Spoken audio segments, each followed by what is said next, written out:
Welcome back to the Living the Journey channel. Today, we're diving into a topic that's a bit different from our usual outdoor adventures, but it's super important. We're talking alligator safety, folks.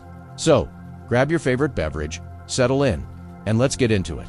Now, I know what you're thinking. Alligators? Really? But trust me, if you're planning on swimming, kayaking, or just chilling near lakes and rivers in certain parts of the country, this info could be a real lifesaver. Let's start with a little gator history, shall we? These prehistoric-looking creatures have been around for millions of years, and they're not going anywhere anytime soon. They love hanging out in freshwater habitats like swamps, marshes, rivers, and lakes. And get this, they're most active during dusk and dawn. So, if you're an early bird or a night owl, heads up. Alright, let's talk safety. First things first, be cautious around any water in gator country. There have been reports of gators in backyard pools, so heads up. These guys are masters of camouflage, so keep your eyes peeled. If you're swimming, stick to designated areas and avoid murky water where gators might be lurking. Now, for all you paddling enthusiasts out there, whether you're in a kayak, canoe, or on a paddleboard, maintain a safe distance from the shoreline. Gators love to hang out near the edges of water bodies, so giving them some space is a smart move.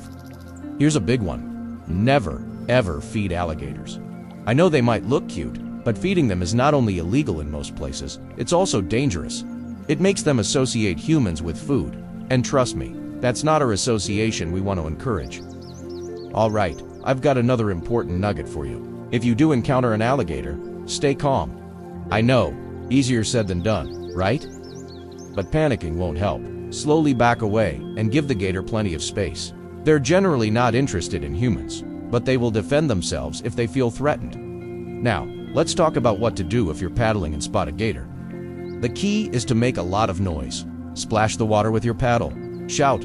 Do whatever you can to make yourself seem bigger and more intimidating. Gators usually prefer to avoid confrontation, so this might be enough to send them swimming in the other direction. Oh, and here's a fun fact for all you Central Florida viewers out there. If you want to learn more about these fascinating creatures in a safe environment, you've got to check out Gatorland. I know the owners personally, and let me tell you, they're good folks. They've got some amazing educational programs that'll give you a whole new appreciation for alligators. Remember, folks, alligators are an important part of our ecosystem. They've been around a lot longer than we have, and with a little knowledge and respect, we can coexist safely. It's all about understanding their behavior and giving them the space they need. So, there you have it, your crash course in alligator safety. I hope this info helps you feel more confident and prepared for your next water adventure. Remember, knowledge is power, especially when it comes to wildlife safety. Before we wrap up, I want to remind you to hit that like button if you found this video helpful. And if you're new here and want more outdoor tips and adventures, smash that subscribe button and share this video with your friends. Every little bit helps us grow this awesome community. As always, I want to thank you for joining me on this journey. Whether we're talking about hiking trails, camping gear, or yes, even alligator safety, it's all part of living life to the fullest. So until next time, stay safe out there and keep living the journey.